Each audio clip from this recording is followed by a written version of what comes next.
Speaking to reporters aboard the Air Force One, Trump has said that the United States could quickly raise tariffs if India does not address Washington's concerns. Now, while issuing the warning, Trump also struck a conciliatory note, calling PM Narendra Modi a good guy and saying that India wanted to keep him satisfied on trade matters.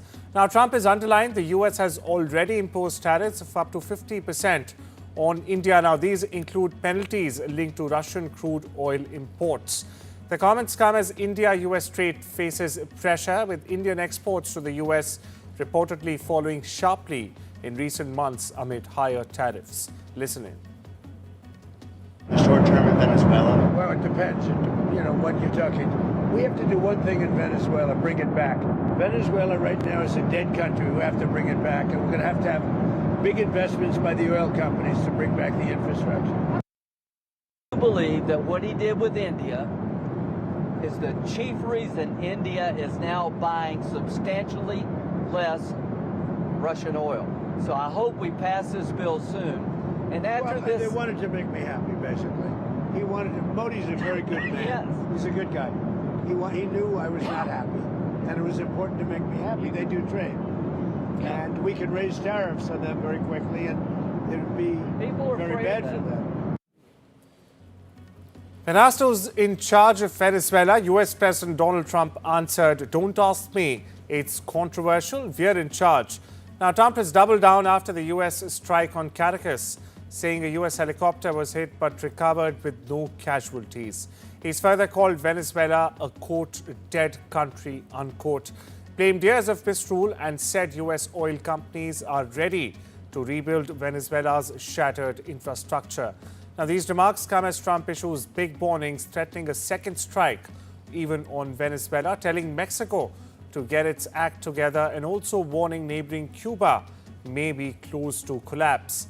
Though he says the military action may not be needed.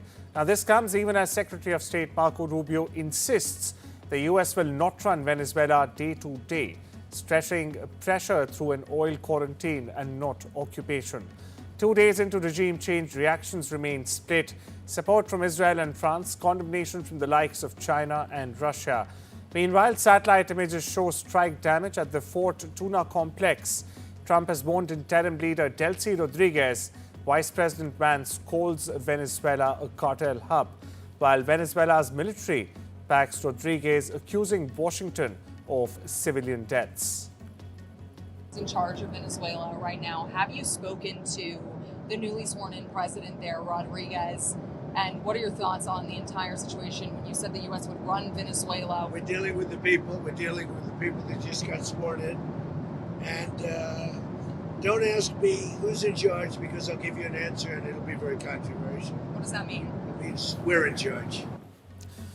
Meanwhile, viewers, my colleague Vishal Vivek spoke to exiled Venezuelan political activist Jorge Rodriguez, who's in fact been living in Miami since 2018 and has been subject to political persecution by the now captured Venezuelan leader Nicolas Maduro. Listen in. Now that Maduro is gone, he's out of the equation. What is your plan now? The fact that Maduro's government is still quite intact, his allies are still there, top 4 people are still in the government. What are your plans now? Yeah, that's a good point that you brought, because a lot of people, a lot of American readers and people all over the world assume that since Maduro is gone, a lot of people are thinking that Venezuela is already free and it's a safe country. That's certainly not the case so far. Hopefully it will be. We had an amazing victory, but it is not over yet. Basically the second in the line of command, who is Maduro's illegitimate vice president, her name is Delcy Rodriguez. She's the one in charge inside Venezuela now.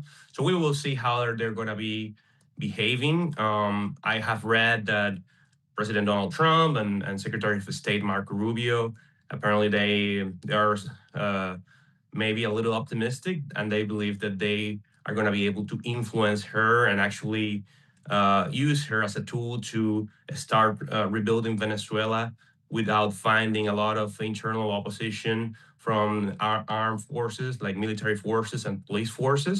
I hope they're right. I'm skeptical because I have seen firsthand how all these people behave. I don't believe it's going to be, even if they wanted to, it's not easy for them to give up power because they are basically a drug cartel. And the moment they let the United States, take control of different things inside the country, well, they're going to find, they're going to see their drug operation being disrupted, and their partners, their international partners, and even their internal partners are not going to be happy about that. So I think Delcy Rodriguez is currently facing either two options from my point of view. She either complies and try to cooperate as much as possible with the United States, with the risk of facing, some sort of internal crisis, or she either stays loyal to the status quo. She doesn't do anything to comply, but then she might be facing a second, attack from the United States. So it's not an easy position for her to be in, but certainly Venezuela is not. It's not over. Like it's not like I can return right now. I don't have the certainty that if I return, I won't be, put in prison. Actually, I still have a lot of friends who are captured, who are in prison, and they haven't really released them. There are a lot of we have this paramilitary group named Colectivos, which is basically a bunch of civilians who carry long weapons and terrorize society to avoid political opposition. Those groups are patrolling the streets of Venezuela to avoid, the masses from taking the streets and start, basically, they don't want them to be celebrating what happened. So there's a lot of chaos right now inside Venezuela. People are still fearful. So it's not over. We had a massive victory, but there is still a long road to walk through. Yeah. Well, you heard the exiled political activist there, Jorge Cecilia, detailing what he intends to do now that Maduro has in fact been captured by U.S. authorities. Meanwhile, viewers, here's a report detailing the subsequent U-turn taken by Washington after Maduro's capture and where things, more importantly, currently stand. Take a look.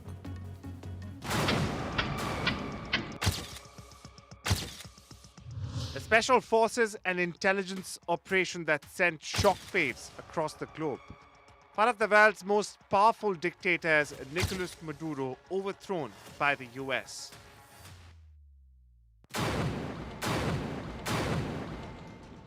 Less than 2 days after an unprecedented attack on their country, Venezuelan leaders remain defiant. Venezuela's Defense Minister Vladimir Pedrino has demanded the release of Maduro, arguing that he is still the rightful leader of the South American country. In a sharp U-turn, the US says it would not govern Venezuela day to day. US Secretary of State Marco Rubio says America is not at war with Venezuela, just 1 day after US forces struck key targets and detained Maduro and his wife.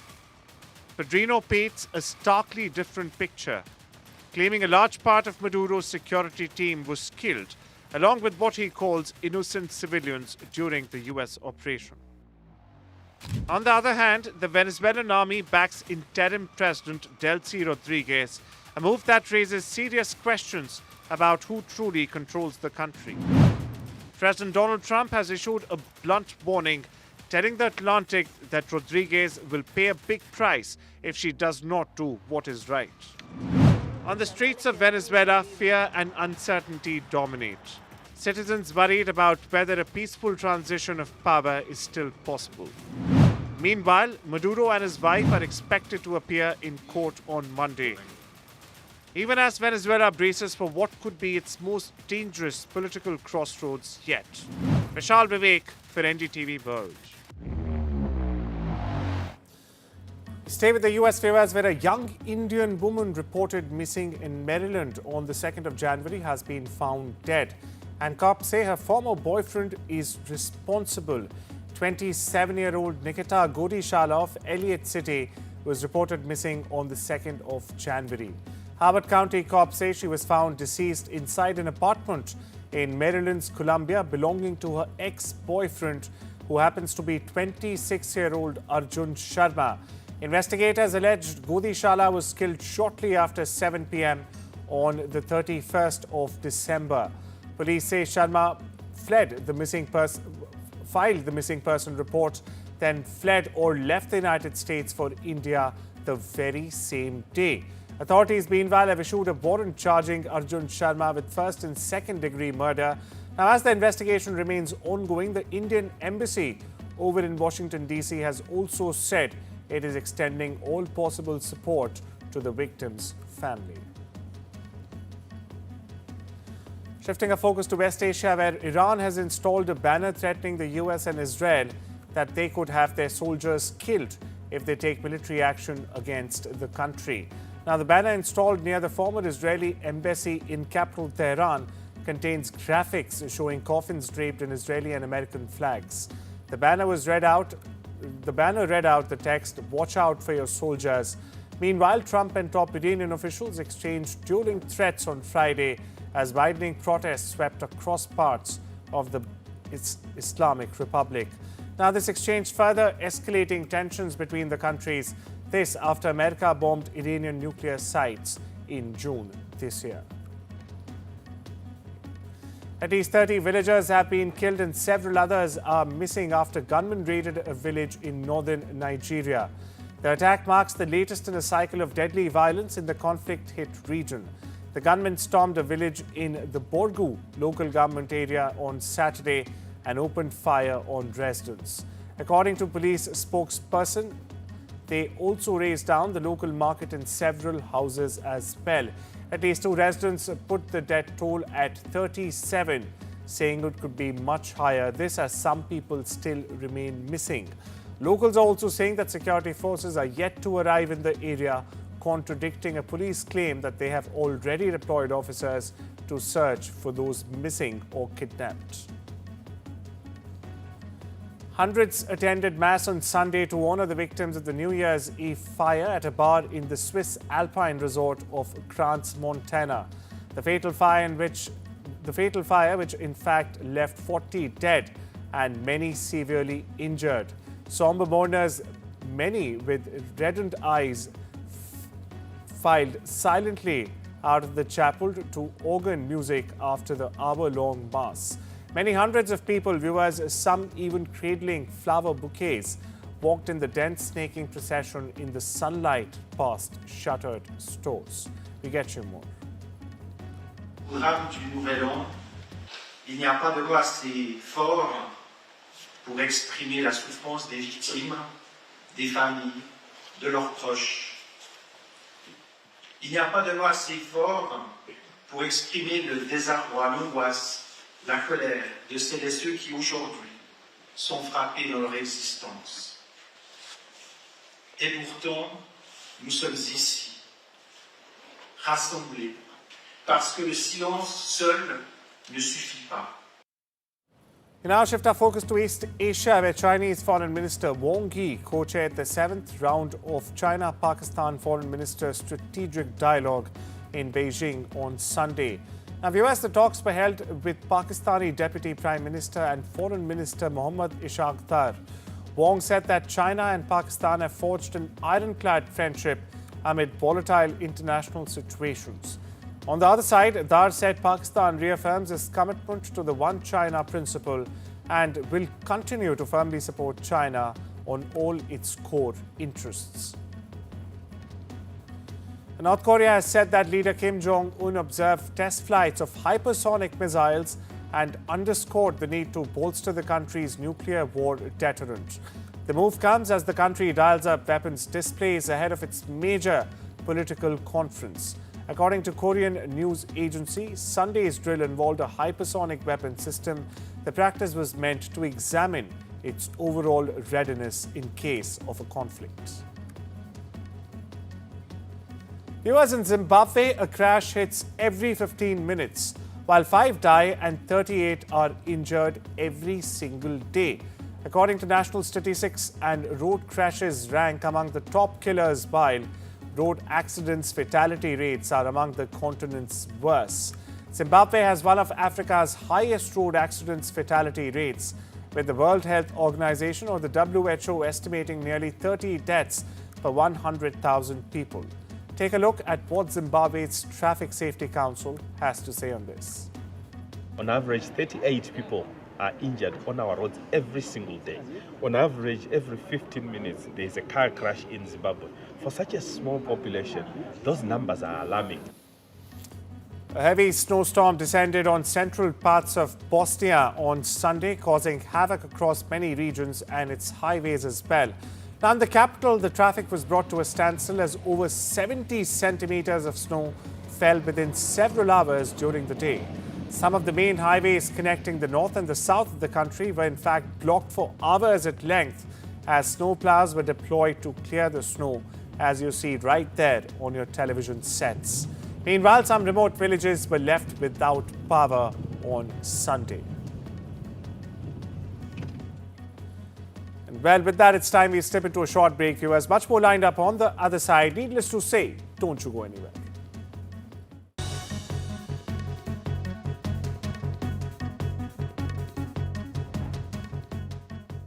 Morning looms. The night still weighs heavy. But with the finest aromas of Nescafe Original captured during roasting and grinding for our unique aroma and taste, we drag ourselves from dream to dare, and the dare is ours for the making. Now win a £40,000 salary plus instant cash prizes. Enter now. This is an urgent appeal from UNICEF UK. Children in Gaza are in critical need of food, water and medicine, and we need your help. UNICEF is working non-stop, providing life-saving medical supplies, clean water and fuel to keep services running. But we can't do it without you. Search UNICEF Gaza online or text Gaza to 84901 and help bring hope for children caught in this devastating crisis. Save up to £517 on your car insurance when you've just used Confused.com. We all love a bargain, like these flatmates who switched to Vodafone and are now paying less for their full fibre broadband, which means they can still stream 2 shows at the same time. But for less. Still gaming with mates, but for less. It's easy to switch to reliable full fibre broadband for less. From Vodafone. If you have cancer, it might affect your finances, but Macmillan support is just a free call away. Can I claim any benefits? Whether you need benefits advice, what if I can't afford my bills? Struggling with bills, how am I going to support my family? money worries, What happens now? or just need someone to talk to. Whatever you need to ask about money, benefits and cancer, we're here 7 days a week. Call us free now on 0808 239 1000. Rajasthan is history, culture and much more. And I have been reporting on all things royal for more than 25 years. The colors, the culture and the complexities of the Northeast is different from the rest of the country. I have been bringing the Northeast closer to the capital for over 15 years. Madhya Pradesh is the heart of India, and I have been capturing its every beat for over 10 years, covering the corridors of power, what is said, what is left unsaid, and what it actually means for you and me. I have it all covered. Kashmir is often called paradise on earth, a region that has been in a state of flux from conflict to India's crowning glory. I have been reporting and decoding Jammu and Kashmir for last 3 decades.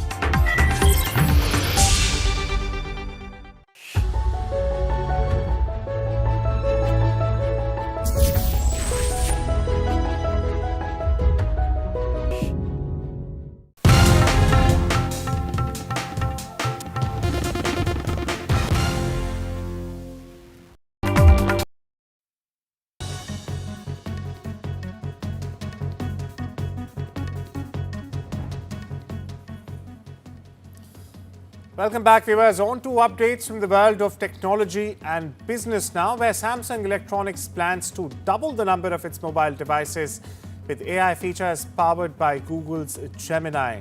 Now, the move would give the US firm an edge over its rivals as the global race in AI heats up, or continues heating up, so to say. The South Korean company, which had in fact, rolled out Gemini-backed AI features to about 400 million mobile products, plans to boost that figure to 800 million by 2026. The plan by the world's largest backer of Google's Android mobile platform is set to, in fact, give a major boost to its developer Google as well. Share prices in Tokyo opened higher on the first trading day of 2026, with the benchmark Nikkei surging over 2% in Tokyo. Now, the Nikkei 225 jumped 2.9% on its first day of trading. At the opening ceremony, Japan Exchange Group's CEO Hiromi Yamaji said he can see positive elements while there are continuous various risk factors. Take a look at what he said. 市場を取り巻く環境を見渡すと、引き続きさまざまなリスク要因が存在しております。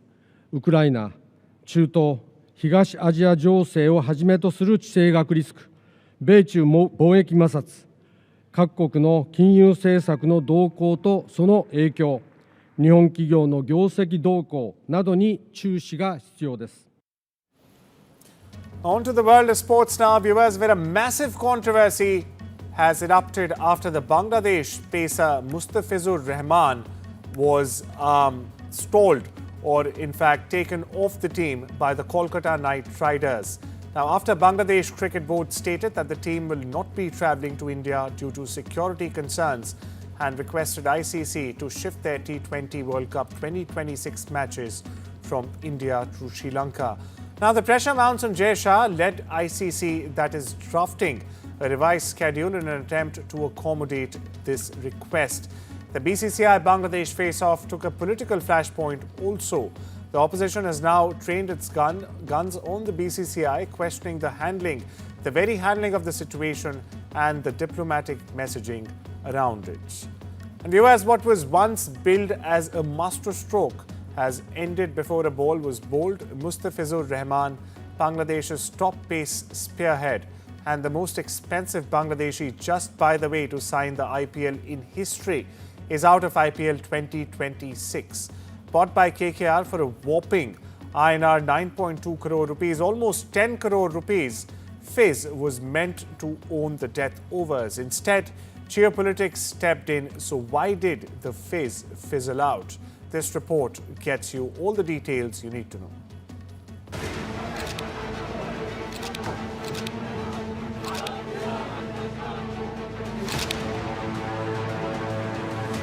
The fallout of Mustafizur Rahman's IPL exit has extended to the World Cup. The Bangladesh government has refused to send its team to India, citing security concerns. বাংলাদেশের একটা খেলোয়াড়কে নিশ্চিত করার পরে তাকে রাজনৈতিক যুক্তিতে, যেটা আমরা পত্রপত্রিকায় দেখেছি, বলা হচ্ছে যে ওকে নেওয়া হবে না। তো এই রকম সিদ্ধান্তের প্রেক্ষিতে আমাদের দেশের জনগণেরও তো মনে একটা আঘাত লাগে, তাদের মধ্যেও একটা প্রতিক্রিয়া হয়। সেরকম জায়গায় আমাদেরকেও একটা অবস্থান নিতে হবে। আমরা সেই অবস্থানের আইনগত ভিত্তি এবং প্রক্রিয়া যাচাই বাছাই করছি এবং করার পরে আমরা একটা বিফিটিং পদক্ষেপ গ্রহণ করব। The BCCI instructed KKR to release Mustafizur Rahman ahead of the season. Secretary Devjit Saikia cited recent developments all across, widely seen as deteriorating India-Bangladesh ties and civil unrest. After observing the recent developments, BCCI has taken a decision to instruct KKR authorities, one of the franchisee of IPL, to release one player, Mustafizur Rahman of Bangladesh, from their squad. Security concerns took center stage. With matches at Eden Gardens, threats of protests, even pitch damage raised red flags. For the BCCI, public order trumped contracts. Kolkata Knight Riders confirmed that BCCI IPL has instructed it to release Mustafizur Rahman ahead of the upcoming season. In the city of joy, politics spilled onto the pitch. BJP leader Kaustav Bagchi warned Bangladesh players couldn't be allowed to play. Religious groups escalated pressure. The backdrop is tense, political volatility across the border and a wait-and-watch approach clouding future bilateral cricket. Reports of violence against Hindu minorities in Dhaka, Mymensingh and Rajbari triggered protests in India, amplifying calls to suspend sporting ties. There were cricketing issues too. The BCB had flagged Mustafizur missing 8 to 10 IPL days for a crucial ODI series versus New Zealand. A bold cricketing bet became collateral in a political storm. Kolkata Knight Riders will get their 9 crore rupees back and can sign a replacement. But finding a Mustafizur Rahman this late won't be easy. In the IPL, cricket usually does the talking. This time, it never got the chance. With Ratnadeep Chaudhary in Guwahati, in New Delhi, Rika Roy for NDTV.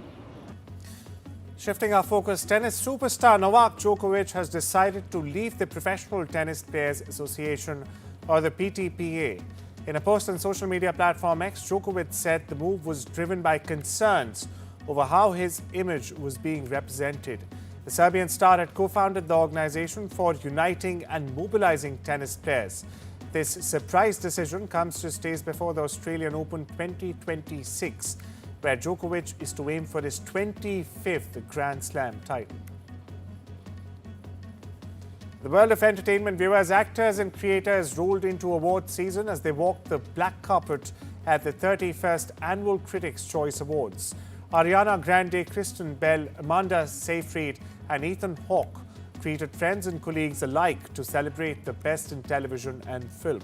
Attendees included Adam Sandler, Elle Fanning, Michael B. Jordan and many more. TV show Adolescents led television nominees with 6 nominations, including Best Limited Series. And there's some more from the Critics' Choice Awards. Ryan Coogler's Sinners has led the contenders in films with 17 nominations. That's correct, 17 nominations. Now, these nominations include the Best Picture, the Best Director, and the Best Screenplay as well. Cast members Michael B. Jordan, Wunmi Musaku, and Miles Caton were up for respective acting categories as well. Ahead of the ceremony, Coogler explained how the film made him feel exposed. Listen in. I will say is that this film I felt the most exposed. You know, like, because when you're adapting IP, a lot of times you can kind of hide behind it. You know what I mean? And you know, maybe criticisms or when it doesn't connect. You know, maybe it was the IP, maybe it wasn't me. You know what I mean? But with this, I did feel very out in front of it. You know, in a different way. And well, viewers, those are all the updates we have for you this Monday. Take care and have a wonderful day. I'll see you tomorrow.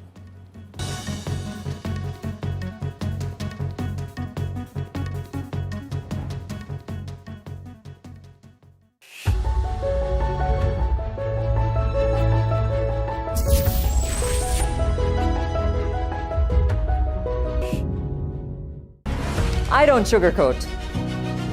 I shoot straight and tell you stories the way they need to be told. Unfiltered, unafraid, unmissable. That's how I roll. Watch me, Priyanka Deo, on NDTV World. Namaste.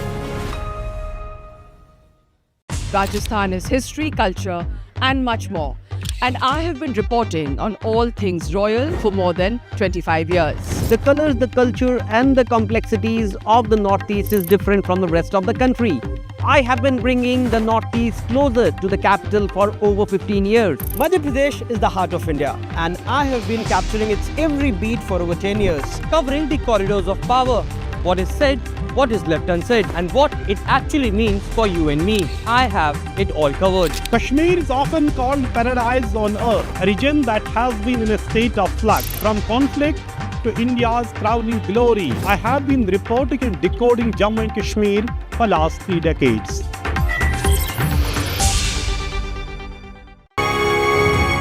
From the lens of diplomacy and foreign affairs, what is the transformation that you're seeking, not just next year, but in time moving forward? And what does transforming tomorrow mean to you, Dr. Jaishankar?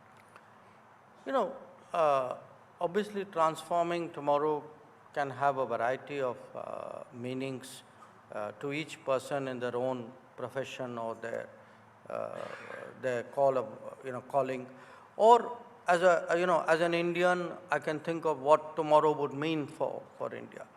So if I were to put it all together, I mean, clearly all of us would like to see tomorrow an India which would be economically much stronger, which would technologically be much more so. And I feel, people don't always make that correlation as strongly as they do, which would, build up its manufacturing. That too is a conviction I hold very deeply that, This is NDTV, and you're watching NDTV 24/7.